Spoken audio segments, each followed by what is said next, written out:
咁咧上一集咧就講咗啱啱學魔術，如果你想玩啤牌魔術嘅話，咁就需要用啲乜嘢嘅啤牌啦，基本上基本嘅用品。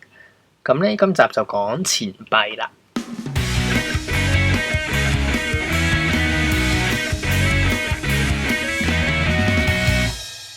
咁首先講下咧，魔術師咧正常平時會用到嘅硬幣，咁咧就會用到呢一隻嘅美金嘅 half dollar， 即係5毫子，同埋呢一隻嘅英鎊 penny 1蚊。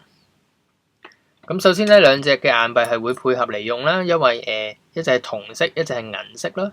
咁另外兩個嘅大細咧都係一樣嘅。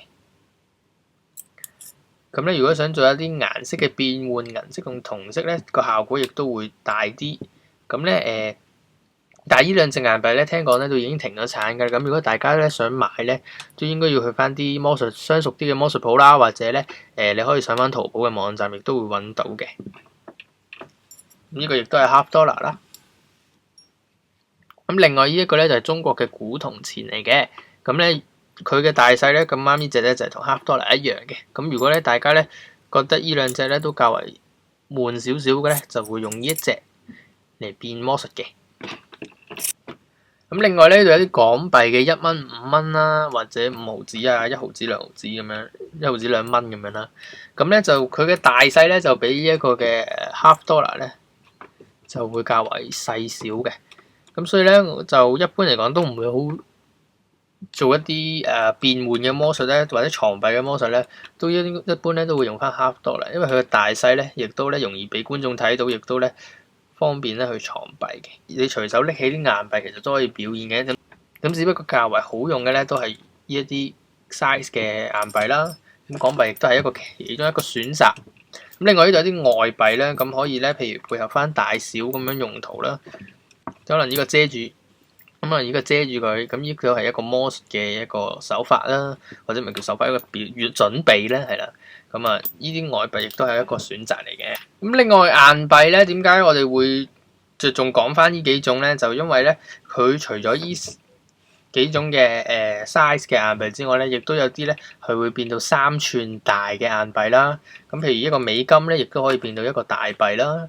咁一個中國古銅錢都會有個大。咁如果啲港幣嘅1蚊、2蚊、5蚊咧，都較為難揾一啲大嘅大幣3寸嘅大幣去表演啦。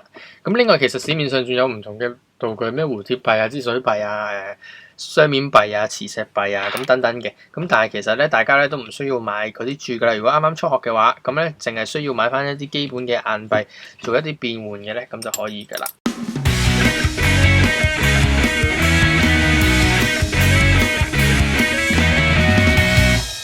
紙幣嘅魔術嘅話咧，通常咧我哋就會建議用呢個嘅1蚊美金啦，因為咧佢可以喺上面簽名，亦都唔會俾人話你犯法啦。咁啊，另外咧佢嘅size 咧係比呢個嘅20蚊啦，都會較為長啲，咁亦都會瘦窄啲，咁佢亦都咧容易變啲啦。咁另外咧佢1蚊變換上去咧有20蚊啦、100蚊啦，咁佢嘅顏色都會係同呢一個嘅顏色差唔多，咁所以咧就會易啲做一個嘅叫做準備 set up 嘅。咁如果咧用呢個港幣20蚊咧唔係唔得，咁但係咧佢同呢個嘅10蚊啦、50蚊、100蚊嘅顏色都唔同，咁可能咧有啲魔術嘅準備亦都會較為困難。當然你都可以用呢一啲嘅港幣去變魔術嘅，咁但係咧我哋會建議用翻美金嘅。咁或者另外一啲外幣啦，譬如加拿大幣啦，或者歐羅啦，都可以用。另外咧，如果你買咗呢啲咁嘅 half dollar 咧，咁我哋咧會建議咧揾個袋仔裝翻啦，一啲啪啪袋。咁你只要將啲硬幣擺入去，你每一次表演就拎出嚟，咁就可以表演啦。咁今集咧較為短啦，嚟到呢度，因為錢幣嘅魔術咧，始終佢嘅工具咧或者用具咧用品咧亦都冇咁多。咁咧如果大家中意嘅可以留言翻，或者如果大家想繼續睇到呢啲系列嘅可以 subscribe 啦。咁如果有咩意見嘅可以俾一俾我啊。咁好啦，拜拜。